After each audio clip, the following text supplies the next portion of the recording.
بسم اللہ الرحمن الرحیم۔ السلام علیکم دوستو، امید ہے آپ سب خیریت سے ہوں گے۔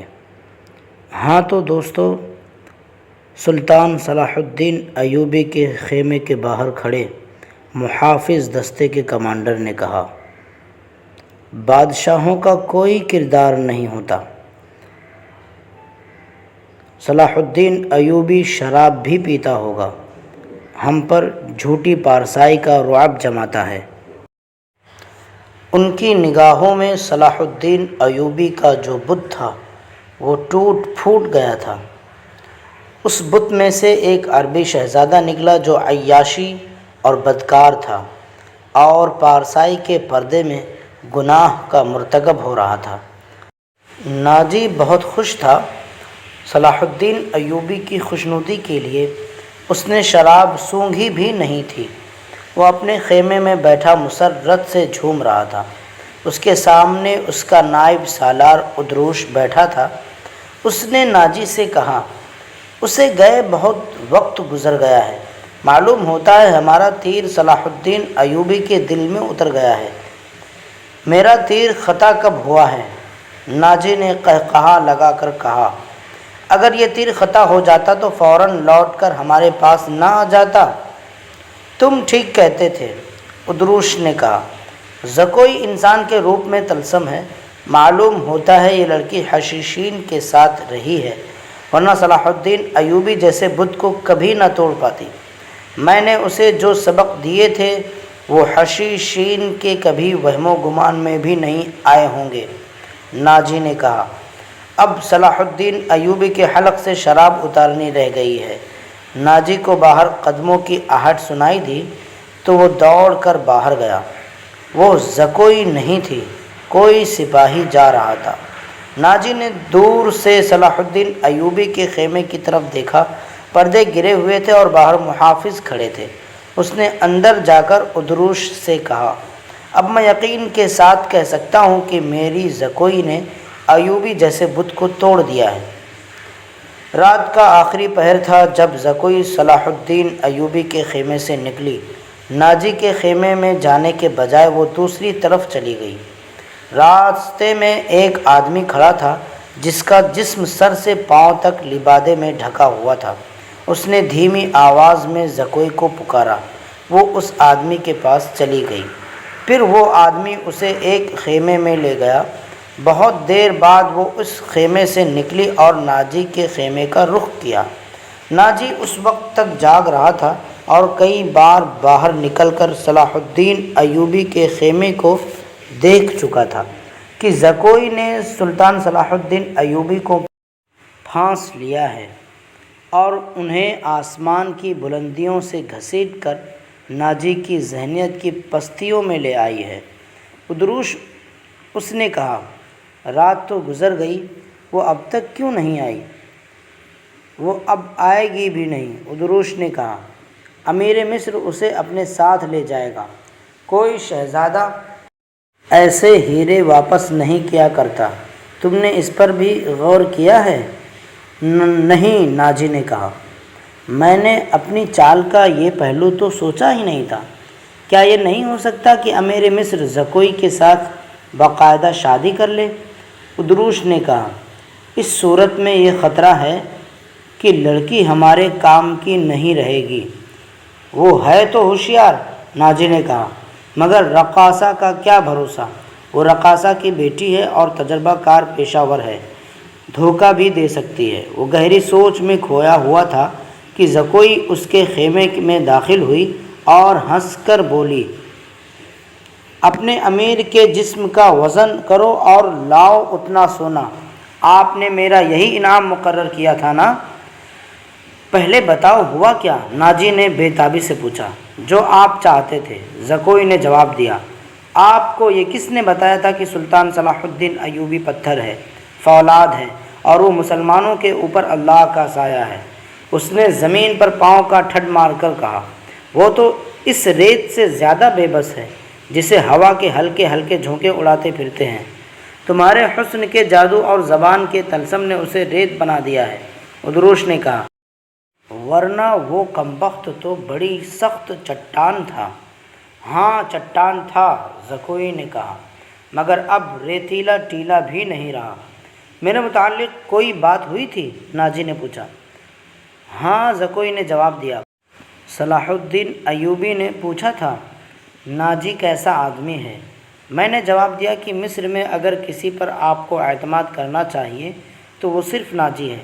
اس نے پوچھا کہ تم کس طرح اسے جانتی ہو؟ میں نے کہا کہ وہ میرے باپ کے گہرے دوست ہیں اور ہمارے گھر گئے تھے اور میرے باپ سے کہتے تھے کہ میں صلاح الدین ایوبی کا غلام ہوں، وہ مجھے سمندر میں کودنے کا حکم دیں گے تو بھی میں کود جاؤں گا۔ پھر اس نے مجھ سے پوچھا کہ تم باعصمت لڑکی ہو؟ میں نے کہا جی ہاں، آپ کا ہر حکم سر آنکھوں پر۔ پھر وہ کہنے لگا، کچھ دیر میرے پاس بیٹھو۔ میں اس کے پاس بیٹھ گئی۔ دوستوں، لڑکی نے ہر ایک بات اس طرح کھل کر سنا دی جس طرح جیسے وہ کسی اپنے دوست کو کہانی سنا رہی ہو۔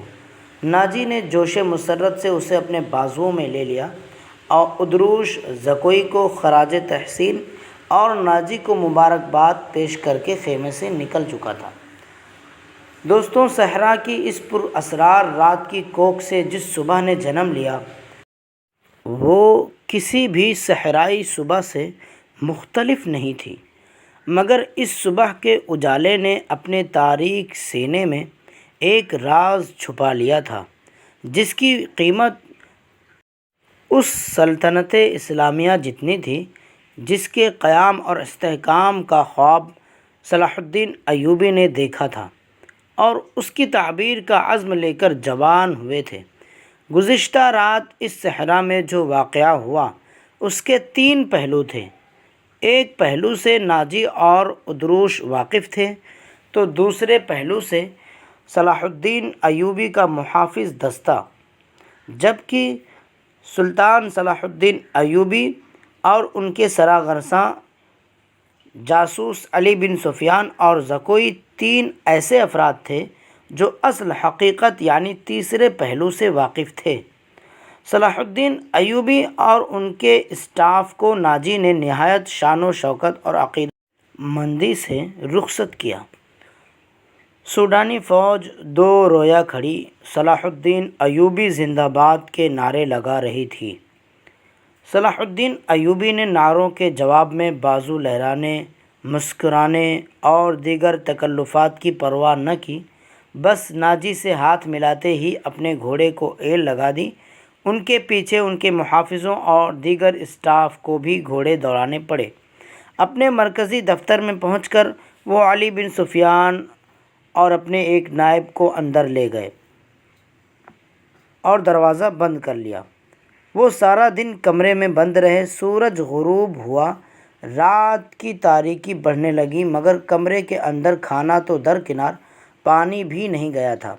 رات خاصی گزر چکی تھی جب تینوں باہر نکلے اور اپنے اپنے گھروں کو روانہ ہو گئے۔ تبھی علی بن سفیان کو اکیلا پا کر محافظوں کے دستے کے کمانڈر نے انہیں روک لیا اور کہا، محترم، ہمارا فرض ہے کہ حکم مانیں اور اپنی زبانیں بند رکھیں، لیکن میرے دستے میں ایک مایوسی اور بے اطمینانی پیدا ہو گئی ہے۔ خود میں بھی اس کا شکار ہو رہا ہوں۔ کیسی مایوسی؟ علی بن سفیان نے پوچھا۔ جناب محافظ کہتے ہیں کہ ایک فوج کو شراب پینے کی اجازت ہے تو ہمیں کیوں منع کیا گیا ہے؟ کمانڈر نے کہا، اگر آپ میری شکایت کو گستاخی سمجھیں تو سزا دے لیں، لیکن میری شکایت ضرور سن لیں۔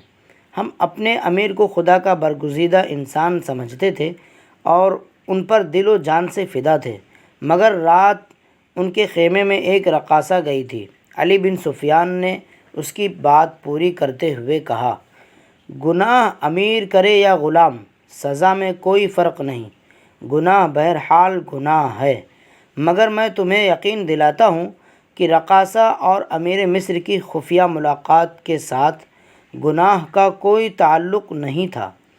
کمانڈر نے کہا، پھر یہ کیا تھا جو رات کو ہوا؟ علی بن سفیان نے کمانڈر سے کہا، ابھی میں تمہیں کچھ نہیں بتاؤں گا، آہستہ آہستہ وقت گزرنے کے ساتھ ساتھ تم سب کو معلوم ہو جائے گا کہ اس رات میں کیا ہوا تھا۔ علی بن سفیان نے کمانڈر کے کاندھے پر ہاتھ رکھ کر کہا، میری بات غور سے سنو عامر بن صالح، تم پرانے عسکری ہو اور اچھی طرح جانتے ہو کہ فوج کے سربراہوں کے کچھ راز ہوتے ہیں جن کی حفاظت ہم سب پر فرض ہے۔ رقاصہ کا امیر مصر کے خیمے میں جانا بھی ایک راز ہے۔ اپنے جانبازوں کو کسی شک میں نہ پڑنے دو اور کسی سے ذکر تک نہ ہونے دو کہ رات کو کیا ہوا تھا۔ علی بن سفیان کی قابلیت اور کارناموں سے یہ کمانڈر آگاہ تھا، اس لیے مطمئن ہو گیا اور اس نے اپنے دستے کے شکوک رفع کر دیے۔ اگلے روز صلاح الدین ایوبی دوپہر کا کھانا کھا رہے تھے کہ انہیں اطلاع دی گئی کہ ناجی ملنے آیا ہے۔ صلاح الدین ایوبی کھانے سے فارغ ہو کر ناجی سے ملے۔ ناجی کا چہرہ بتا رہا تھا کہ گھبرایا ہوا ہے اور غصے میں بھی ہے۔ اس نے ہکلانے کے لہجے میں کہا، قابل صد احترام امیر، کیا یہ حکم آپ نے جاری کیا ہے کہ سوڈانی محافظ فوج کی 50,000 نفری مصر کی اس فوج میں ملا دی جائیں جو حال ہی میں تیار ہوئی ہے؟ ہاں ناجی، صلاح الدین ایوبی نے تحمل سے جواب دیا، میں نے کل سارا دن اور رات کا کچھ حصہ صرف کر کے اور بڑی گہری سوچ بچار کے بعد یہ فیصلہ تحریر کیا ہے کہ جس فوج کے تم سالار ہو اسے مصر کی فوج میں اس طرح مدغم کر دیا جائے کہ ہر دستے میں سوڈانیوں کی نفری صرف 10% ہو، اور تمہیں یہ حکم بھی مل چکا ہوگا کہ تم اب اس فوج کے سالار نہیں ہوگے بلکہ فوج کے مرکزی دفتر میں آ جاؤ گے۔ عالی مقام، ناجی نے کہا، مجھے کس جرم کی سزا دی جا رہی ہے؟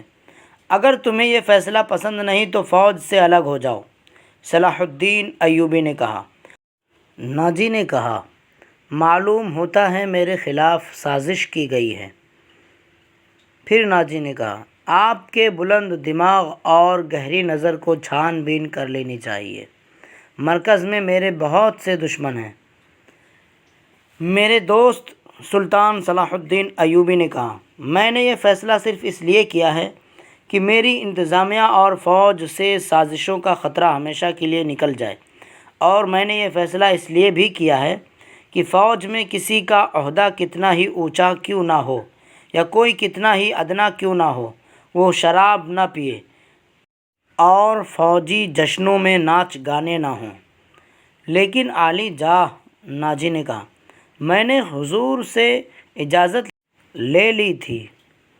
سلطان صلاح الدین ایوبی نے کہا، اور میں نے شراب اور ناچ گانے کی اجازت صرف اس لیے دی تھی کہ اس فوج کو اس کی اصل حالت میں دیکھ سکوں جسے تم ملت اسلامیہ کی فوج کہتے ہو۔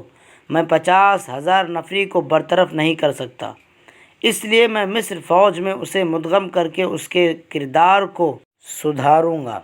اور یہ بھی سن لو کہ ہم میں کوئی مصری، سوڈانی، شامی اور عجمی نہیں، ہم سب مسلمان ہیں، ہمارا جھنڈا اور مذہب ایک ہے۔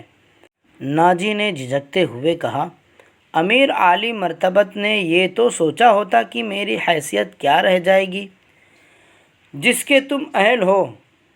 ناجی، صلاح الدین ایوبی نے کہا، اپنے ماضی پر خود ہی نگاہ ڈال لو، ضروری نہیں کہ اپنی کارستانیوں کی داستان مجھ سے سنو۔ فوراً واپس جاؤ اور اپنی فوج کی نفری سامان، جانوروں، سامان خورد و نوش وغیرہ کے کاغذات تیار کر کے میرے نائب کے حوالے کر دو۔ 7 دن کے اندر اندر میرے حکم کی تعمیل ہو جانی چاہیے۔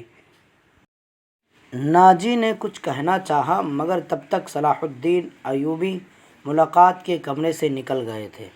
دوستوں، آگے ناجی کے ساتھ کیا ہوا یہ آپ کو سلطان صلاح الدین ایوبی کے پارٹ 6 میں بتایا جائے گا۔